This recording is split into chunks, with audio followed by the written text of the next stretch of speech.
Hesh hordoftoota koo akkam jirtu nagaa waaqayyoo iddoo jirtan bakka jirtanitti isiniif haa baay'atu nagaa keessanii ani nagaa kooti har'awaa tokko isinii ibsuun dhufe viidiyoo dheengada gaarii dhiisan salphaadhumatti koomantii keessan hin fakkaata waan jettaniif jechan okay miidiyaan hojjedha sedhee gadi dhiisee garuu dhugaa waaqayyoo feelingiin eenyu sana viidiyoo sanarraa argadhe deebiin yookiin immoo yaadan viidiyoo sanarraa argadhe baay'ee tokko na ajaa'ibe yeroon isiniin jedhu dhugaa waaqa jechuun akka waan taa'ame nama heegame wayitti natti dhagahame ijoolleen baay'een koomantii yeroo laalu yaaduma akkasumatti karaa keessaa seenanii naa bilbilanii sagalee lafa naa godhu karaa immoo karaa wasa narraa jeffadhe dhugaa waaqayyo jechuudha. Kanaaf baay'ee tokko galatooma yaadanaa qabdan gammachuu ana akkan argu taessanii eegaa turtaniif baay'ee tokko galatoomaa isinii jechuu barbaada. Namarraa yeroo waan ta'e yaada wayii deebiftee argattu wanti sitti dhaga'amu sitti sin jira jechuudha. Kanaaf baay'ee tokko eebbifamaa kabajamaan isiniin jedha warri na kabajan warri na jaalatan warri gammachuu koo yeroo baay'ee barbaadan hawaa jirtan na waan baay'een baradha kanarraani akka kootti jechuudha. Na ani garuu baay'ee tokko irraa jeffadhe dhugaa ijoollee seenanii yaada naa barreessan waan ta'e bakka bichaan beeku. Hundaafuu baay'ee tokko ulfaadha kabajamaan isiniin jedha yaada akkasii isinirraa argachuuf bargit amman viidiyoo jedhu amma yuutuubii kana fayyadamuu qabetti. Yeroo tokko zimme jira miti namni tokko seenee koomantiin taane sana keessattuu nama tokko wayiiti bar malee hunduu yaada gaarii akkanaa qabu nan beekas garuu nan beeka baay'ee isaa jechuudha. Garuu namni nama hin beekne tokko isa jedhu yaadeen gisee tokko viidiyoon taan deebisuuf deema maleedha. Naa deebisiniif koomantii ilaaltee namnallee warri naan jettan jirtu dhugaadha deebisuu barbaadee miti garuu. Maal jettalaa hadha yaa nama sana jechuu barbaade keessa bargit qaata qacab gootee ilaalte maal jettaa qaanii kee yoo kanam ji'a lama wayii duraa dhugaa waaqa kan ishiin naa barreessitu fa'i. Ani immoo ji'a tokkorraa qabe jechuudha. Ganaa argee ji'a tokkorraa qabe hamma ana dhufa dhugaa waaqayyo isiniin jedha jechuudha. Kanaaf yeroon ji'a sadii fa'i baay'ee nuuqadhe baay'ee naaddaa waan ta'e jechuudha. Egaa akkaataan namni itti jedhu garagarii malee yeroo ishiin akkas naan jettullee ani sinan beekaa deebisuuf miti garuu maal jettaa hojii waaqayyo keessa baagalta sana shamarree taatee isa jedhu yaada deebisuu kooti malee koomantii ilaalee isaanitti haruudha. Ani yeroo hundumaa jammar karoora namaatii yaada namaatii waan hin deemneef baay'ee natti hin dhaga'amu garuu yeroo isinirra darbu tokko dubbachuun hin oolu. Otoon dubbadhe gaafum sanan dubbadha gaafum sanan jirame jedheetti haasa'a gin nama riifatu miti ani nama qassedhe yaada isteeppii eeggateetti deemudha waan ta'eef maal jetta laata yaa ishee sanaa jechuuf hin barbaade keessa haadhe malee warreen koomantii akkasii barreessan deebisuu koo miti asumaan dhiifama yoon balleesse na kana garuu sin galateeffachuun dhufe isarraa. Kanaaf warri immoo koomantii ilaalteetti dhimma minatti naan jettaniif galatooma deebisuufi barbaadeef garuu yaada keessa qacabbachumaan dhaggeeffatte jedheeni. Lammaffaa immoo mucayyoo tokko killamaa ta'u yaada qabdu naa barreessite gammachuu ishiis naafsite qo'innaa ilmoo godhatan gammachuu maaliif namatti dhaga'ama maaltu namatti dhaga'ama naan jette. Ani gaa banagaraachin waan tokko isinitti himu jala muree jechuudha. Ani dubartiidha bargit waan baay'ee akkuma nama jarjaruu ariifachuu yookiin hawwuun hin jira miti garuu waan tokko beektu ripheen waaqayyo dhaggeeffadha dhugaa waaqayyoon isiniin jedha waan tokkoon isinitti hima. Inna namoo kana jechuun gaa namni hundumtuu kan ibsuu danda'udha. Ilmoo jechuun bakka ati meeqa nama biyya hambaatti kan gaaziin gubee kaan ijijame, kaan namaan rukutame, kaan waan meeqa ta'u maaliif har'a hojjatte amma ta'etti fayyadamte ilmoo keetti dabarsitee deemuu malee kabiraama maan qabu. Dhugaan isiniin jedha. Kan nu jalaa balleessan nu akka nu godhan namni akka nu godhe ambaan akka nu godhe firra akka nu godhe nuufi ishii walitti kuufnee boroshumaa kenninee darbuudhaan bar garuu bakka kee buuftee qophaa keetti akkanatti yoo duute qophaa keetti namni ji'ootan booda si irraanfateera. Garuu immoo ilmoo yoo qabaatte yaadaayyuu maqaa dhawwaamamta waan ta'eef isheen kan akkas jedhanii bira darbu. Bartee yeroo hundumaa hin yaadatamta. Garuu normaal qophaa kee akkuma dadhabdetti akkuma lafa seenaa taarikii waan feete hojjedhu yeroo boodaatiin beekamtu. Isa kam jedhu maqaa kee eenyu ishii kam hunda dandeessu ta'animmoo hunda dandeessu ishii kam jedhanam. Hunda dandeessu yoo jedhan immoo karaa yoo waa tokko ilmoon tokko yookiin immoo dhaloonni biraa tokko jira. Ishiin akkas taate immoo ilmoo akkasitti dafanii yaadatu jechuudha. Kanaaf waan sitti dhaga'amu isaadha. Qophaa taate biyya lafaatti dhuftee deemuunuyyuu salphina tokkodha. Kanaaf baay'ee nama gammachiisa bargit namni si dhaalunu fakkeenya ormi bira yoo nama hin qabaanne yookiin obbolaa si dhaala jechuudha. Yookiin abbaatee si dhaala jechuudha. Yoon immoo ani ilmoo hin qabaanne yookiin lennate wajjin jiraatu bahee kan biraa fuudha kan biraatu si dhaala jechuudha. Inni waan tokko har'a dadhabdee hojjette jechuudha. Kanaaf sana hundumaa waan shaffanee dhufe si cufe jechuudha. Kanammoo kan hojjetu Kiristoosidha si miti jechuudha. Kana hunduman sirreessa jettee ati yoo jette hin godhu garuu gammachuunsaa salphaa miti bargit. Akkanattuu salphaa miti. Argitee immoo ilaaltee immoo itti gammaddee yoo ilmoo gaarii taatetti waamamtee waan gaarii harka guddistee sadarkaa ta'e irraan geessee waan ta'e yeroo argatutti immoo baay'eetti gammadda jechuudha. Baay'ee tokko jechuudha. Bakka anumtuuyyuu tokkitti ta'ee dhufee biyya lafaatti deemuu dhiisuu bakka buusunuu hiikaa tokko jechuudha. Gidduu kanatti dadhabbiin qormaanni wanti biyya lafaa baay'eetu jira. Garuu isaan achumatti duuchi ta'e kanumaanii jechuudha. Wanta baay'ee hirgodheessi gubu amma yeroo qophaa jiru kana waan arginu gidu shilingii fa'ee boonyee harree namna miti. Yeroo kun jiru garuu hin dhiista isaaf jechuudha. Hin cufta bakka. Dhaloonni biraatu hin jira jechuudha. Gammachuun isaa baay'isa. Yoo kan hin argine ta'etti si haa ga'u I think siifan kadhadhaa siifan gammaddee ilaalteetu gaafii kana maaliin ilaaltee dhuftee na gaafatte waan ta'eef siifan hawwaa hundumtuuyyuu akka waan namni arge waan Kiristoos nama agarsiisuu fide bakka Kiristoos agarsiisuu fide bakka ofii kee miti Waaqayyo si agarsiisa waan akkana ka hojii isaati waan ta'eef bakka sin dhowwatin sanni karoorse jechuudha. Gidduu kanaan garuu maal jechuun barbaada kanati baay'ee idimee kee guutu umurii dheeraallee osii kenne immoo qoramaa fi boo'aa haftu yoo Waaqayyoon harkisaa keessan jirannidha. Kanaaf yeroo hundumaanii tarkaanfattanii hojii Waaqayyoo fe'e keessa hin seenina.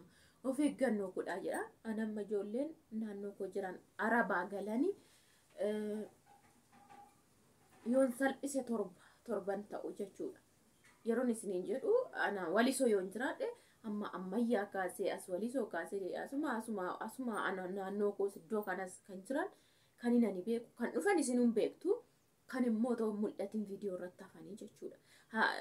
Beektanii jirtu kan suuqii ishii keessatti illee dura toon suuqii saaqin isinii waraabee jira.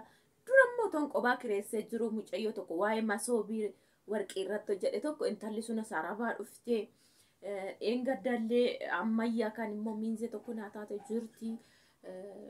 Ammas suuqii keessa teenye kan engaddaa sofnu arabaa dhuftee. Okay? Viidiyootti mul'adhu jettee has jirti. Amma hasuma duwwaa lama keessaa nama lama isaanii isheen tokko qixa koo galte bakka garatti naannoftuu wallaaltee jirti jechuudha. Amma nama kireessuumatti daddarbite jechuudha. Isheen tokko immoo dhiyoodhuma ji'a sagaliif deemtee amma dagaltee asuma jirti jechuudha. Amma kanan beeka. Itoon qoradhee tootti dhadhaqee immoo baay'een beeka jechuudha. Okay. Innaan isiniin jedhu baay'ee jiru gen kan natti dhiyaatan, kan dhufan, kan natti mul'atan. Isaan keessa dhugaa Waaqayyoon isinitti hima.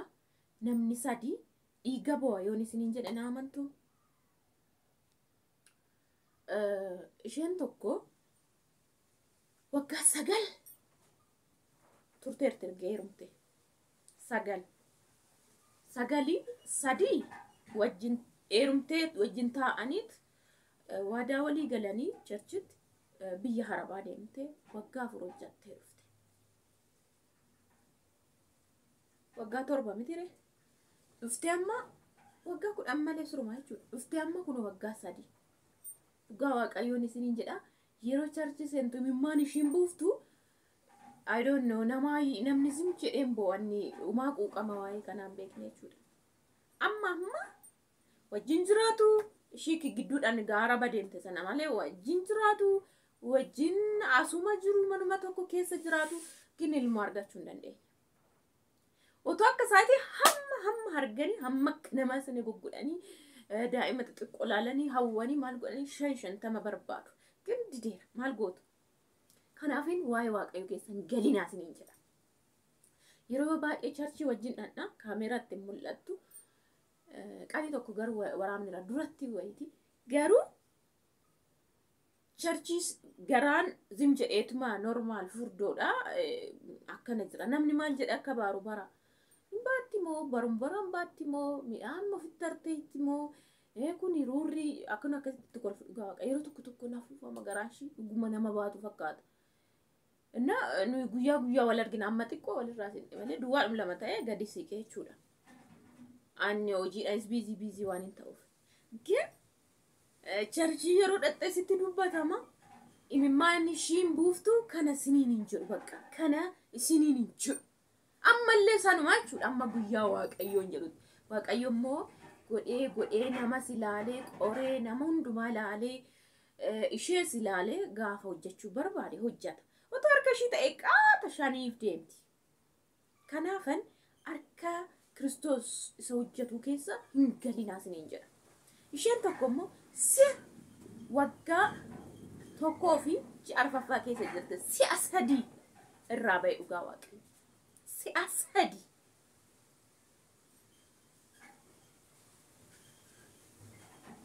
باقينا ترياتشيني باقين جيشودا إنقد ورا دعاتي برانا جي ألا منتاني لما فديما بالبلاد تبانا هوسبيتال انجرات جي أفرقود تيتورتي الناس ما أني جنانا ما مسكسي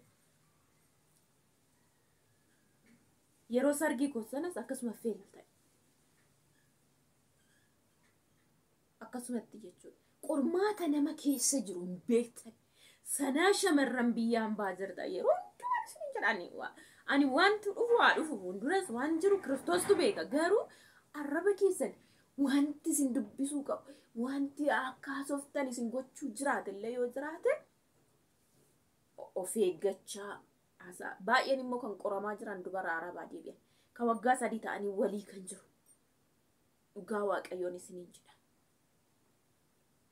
uftee heerumtee gaarii heerumtee gan waggaa lamaaf sadii booda hin barbaadu jedhaan waan ta'eef baatetti dhiira Itoophiyaa beektu waggaan booda isin arrabsa jechuudha. Waggaa dhayyuu kan hin eegne hin jiru. Arabaa dhuftee waan ta'eef bakka faayidaa hin qabdu. Maatii warraa qabanii isin abaaru. Kanaaf bakka isa akkamitti obsitu gaafa san har'aa kadhachuu callisuu wanta isin dubbisuu barbaachisu illee yoo jiraate callisuu yaala. Dhugaan isiniin jedhaani kana qalbitti isinii qabu miti. Kan koo Kiristoos hunduma isaatu darbeen hojjeta. An harki namaa isin hojjetu harka Waaqayyoo nan beeka. Kalees Waaqayyoon sodaachaan deemaani bargix nan qorwan. Tureen nama laalu isin barbaada Waaqayyoon koo jechuudha. Turee nama laalu hin barbaada. Ani kunu anaaf ogummaadha. Waggaa reefu kun hojiin jaasuun kana waan ta'eef namoonni baay'ee dubbatan jiru nan beeka. Komantii miti asuma jechuudha. Bargix inni kaan amma fakkeenya naannoo kun namni heerume baay'ee hundumtuu da'e jechuudha. Isaan garuu kan ji'a 3 kan ji'a 4 baataniit heeruman innuma sarki. Ji'a 5 booda da'an. Sifaan immoo walitti siida'u. Waan baay'ee siin jedhu waggaatti reegu kanna. Waggaatti reegu jechuudha.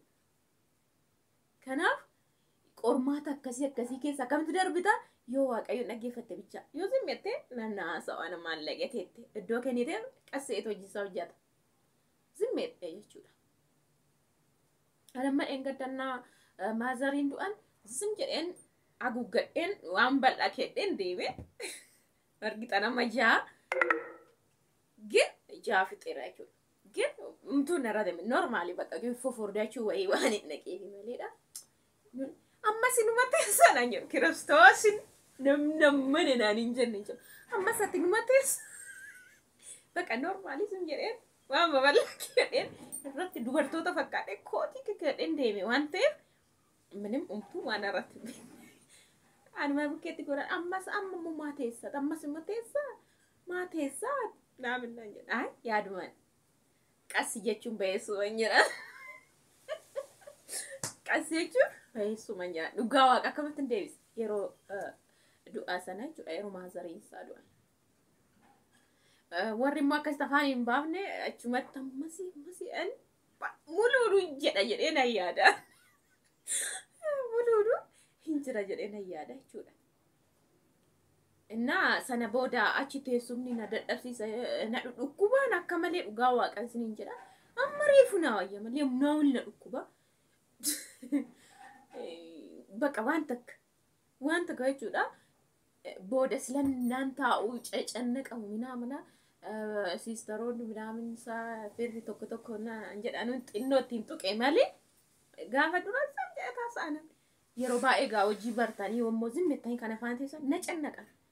Amma viidiyoo fixatti kana cicillaaf kajjanta taa'uun beeku. So kanaafi namni waan baay'ee dubbata. Namni yoo waan baay'ee dubbate isin immoo kolfaate bira dabarsa. Inshallah arumamee waan namudate beektu sana dura hin beektan. Ani gin kolfeen dabarsa. Otoo akka keessanii otoo akka warra hamootaa warra nama tuqaniiti nama boochiftu. Waan baay'ee namaan jechisiiftu. Indoo ammas namni humnaan jedha jettu waan hundumtuu jechootuma waan ta'eef.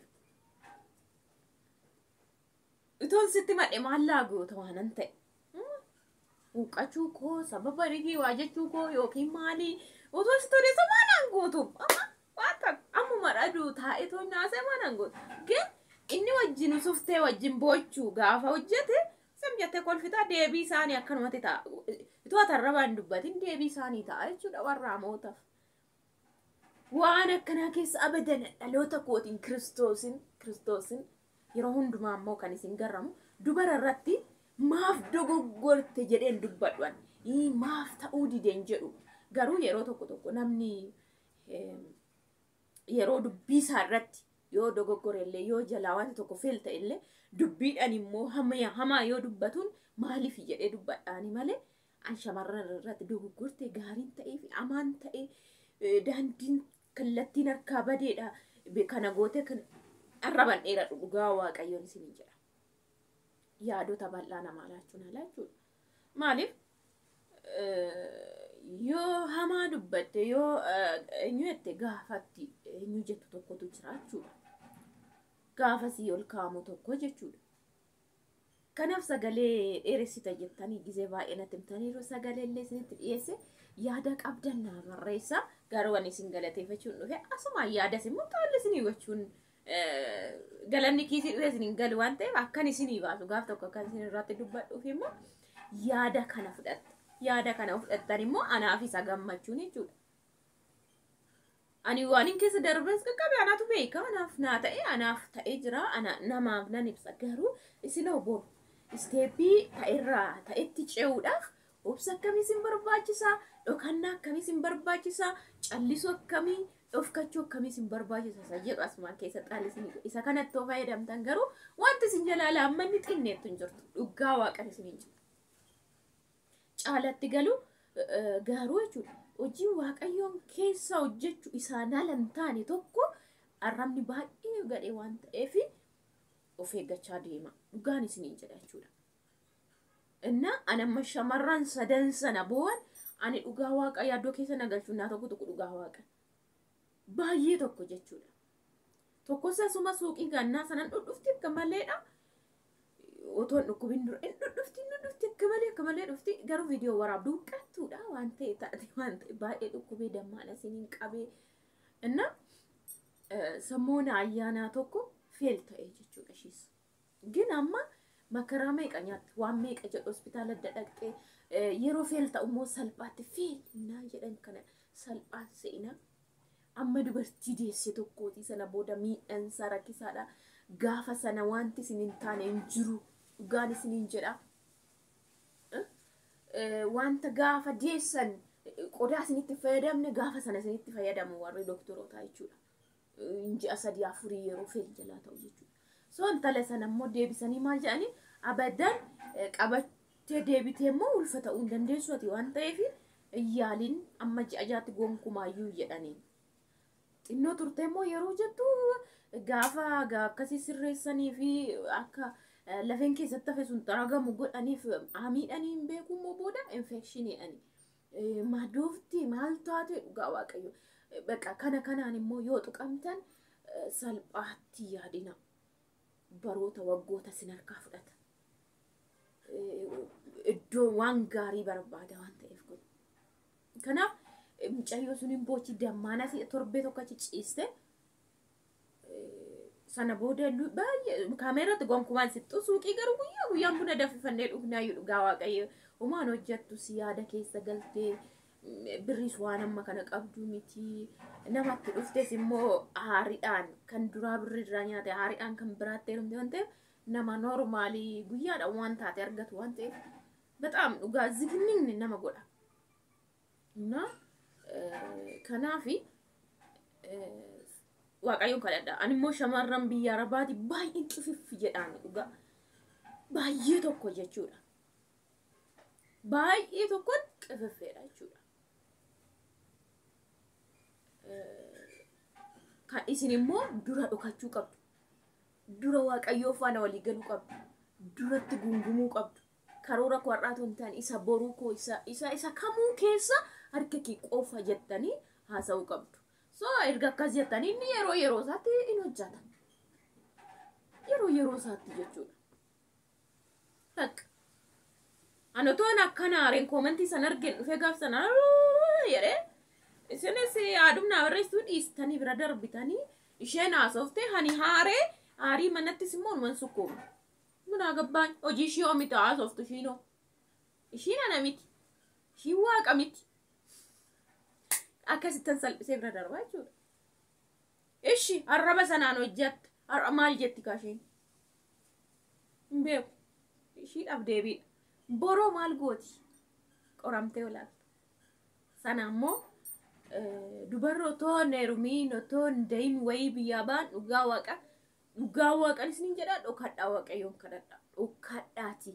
biyya arabaa sila deemtaniif rakkinni uumama jechuu miti wantoota isin fayyadamtan qorichoota achitti isinin yeroo mana qulqulleessan maal gootan isinitti fayyadamtu miidhaa wantoota qaamota keessan keessa dileet godhutu jira waan ta'eef waan san ammoo innaa biyya galtan yoo guutuu hin taane akka nama dubartiin tokko yoo barbaachiftutti isinii ta'uu hin danda'u waan ta'eef of eeggannoo akkasii godha yeroo hundumaa dhugaan isiniin jedha waan hundumaafuu bayeessa caalatti immoo isa soo of eeggachuu immoo baattan waaqayyootti of kenna garuu boruu keessa yaadachaa har'a waan dubbattan qilleensa akka fe'etti na dubbisa miidiyaan akka fe'etti na dubbisa isheen maa dubbatti nan daangessaa jette yookiin isheen maaliif akkasiin goone jette yaada barreessuudha kan harka kee barreessas kan arrabni keessi dubbates kan yaadni sammuu keessi godhes achuma sii ta'a namni fakkeenya qamadii itti facaaftanii garbuu naammattan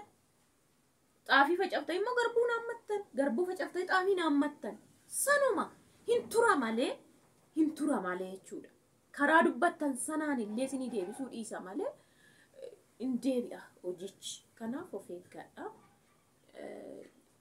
inshaallah ucayyoo nama suuqitti samuuna wajjina haasofnu bageetaa bayyas ati cimtu dhugaa waayifaayi baatteellee mul'attee beektu kun hodda bira dhufte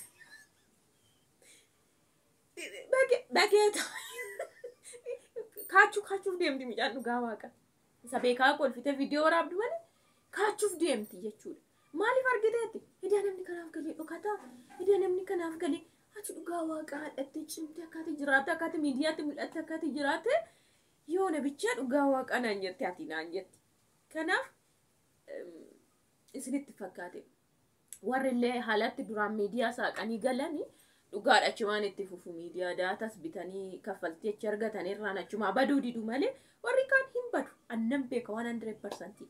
So dhiifamaa sagaleen isinitti dheerate like godhaa ejjinatti dhidhiitofte jiru.